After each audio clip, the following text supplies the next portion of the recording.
The Texas House has approved a new congressional map that could give Republicans up to 5 more seats in Washington. Democrats argue the map is racist and illegal and are now meeting with attorneys about a potential court challenge. Republicans, meanwhile, say they are within their rights to redraw the lines mid-decade and are simply improving their political performance. Joining us now live this morning is Republican State Representative Katrina Pearson, who voted for the map and has criticized Democrats for their 2-week walkout. Thank you for joining us, Representative. How are you? Good morning. Thank you for having me. Representative, we heard you yesterday on the House floor. You voiced your strong support for the redrawn congressional lines, but we've heard from your Democratic colleagues who say that it's unfair and it dilutes minority voices. What's your response to that criticism? Well, my response is very simple, because that is the response to literally everything Republicans do when it comes to Democrats. And, I was on the committee. I sat through, several days of public testimony. The majority of the public testimony was met in these maps when it came to drawing these districts.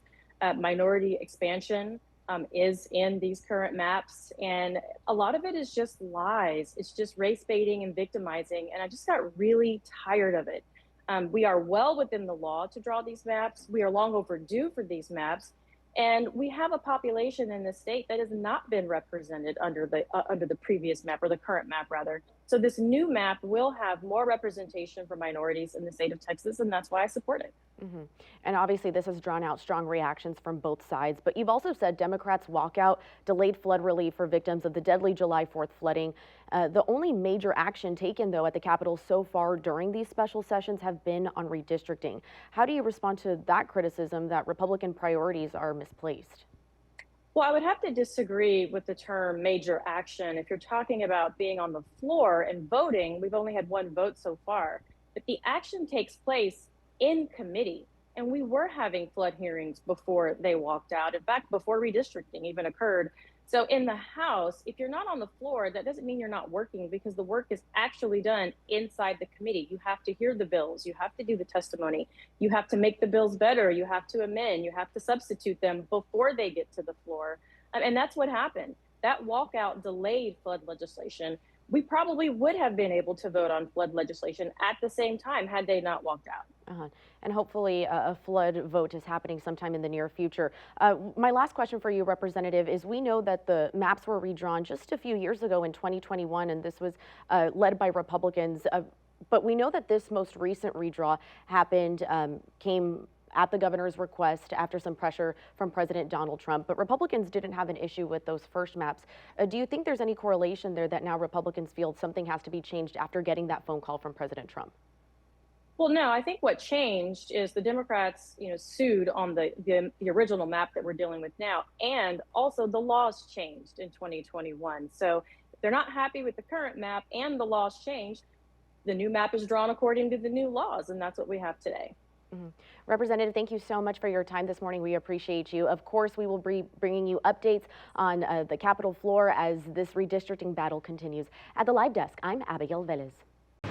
I'm Abigail Velez at the live desk, taking a live look at our Texas Capitol, where the redistricting battle continues to dominate. After House Republicans pushed through a new congressional map that would give the GOP 5 more seats, Democrats are promising to fight back both in court and nationally. California is now weighing its own counter map, and some Democratic leaders, including Representative Ann Johnson of Houston, are backing that effort. She's joining us now live this morning. Good morning, Representative. Good morning. Thank you for having me. Thank you for being here. Now, Representative, you've publicly voiced support for Governor Newsom and California's Prop 50 as a response to Texas's map. Why do you see California's move as an important countermeasure, and what message do you think it sends to Republicans here in Texas?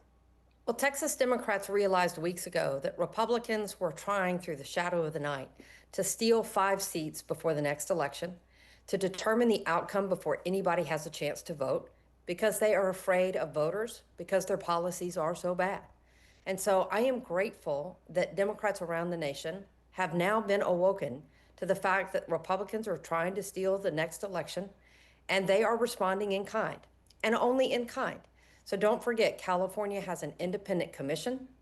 They set their districts out determined by their voters, in stark contrast to Texas, which is under heavy Republican control. And just 4 years ago, they drew maps to heavily favor their party.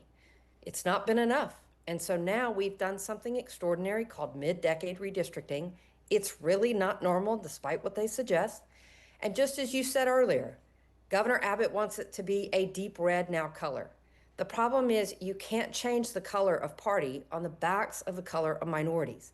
And what we know about these maps is it now takes one white voter to every 3 Hispanic voters and one white voter to every 5 voters to have the same political voice.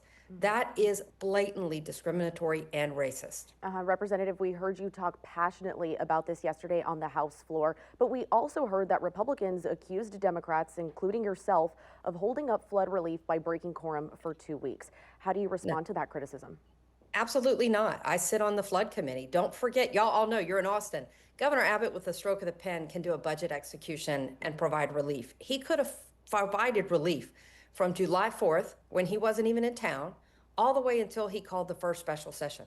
Even if he claims that during that session that he couldn't do it, the day that his sonny died, the first session, and waited to start the second one, he could have done a budget execution. I am grateful. Unfortunately, so many families that lost their children are from my area in Houston.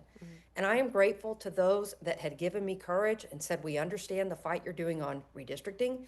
We understand that this is a constitutional battle. And we also understand that the Republicans are using us as political cover to try to shield what they're doing to steal seats before the next election. And so I'm going to gladly go to the floor today and vote on the flood relief, but I will remind everybody what my colleagues said in the committee weeks ago. Real policies that affect this change are going to take more than 30 days. And please don't accept what happens today as the solution for these problems. Republicans have been in charge of this state for more than 30 years. And so when you look at the fact that you lost more than 137 people, 27 8-year-old little girls in a cabin in a known flash flood zone because politicians didn't have the courage to put in a warning system because they were afraid to tell their voters that they were going to use their taxes and their property taxes to do something that would benefit tourists coming to their county. That is penny wise and pound foolish. That's where we are as a state under Republican control. And unfortunately, the redraw of the maps now is just further exacerbating extremism. We're not talking about issues that worry Texans. The governor just said yesterday, we're coming back for more special session to deal with ivermectin. He thinks it's special to get a horse dewormer that you can get at a feed store, and somehow we need to have a discussion of whether or not you can get this in a pharmacy. This is performative politics at its worst. Representative, thank you so much for that feedback. We appreciate you. We're going to have more within the next hour on this redistricting battle. Again, thank you, Representative.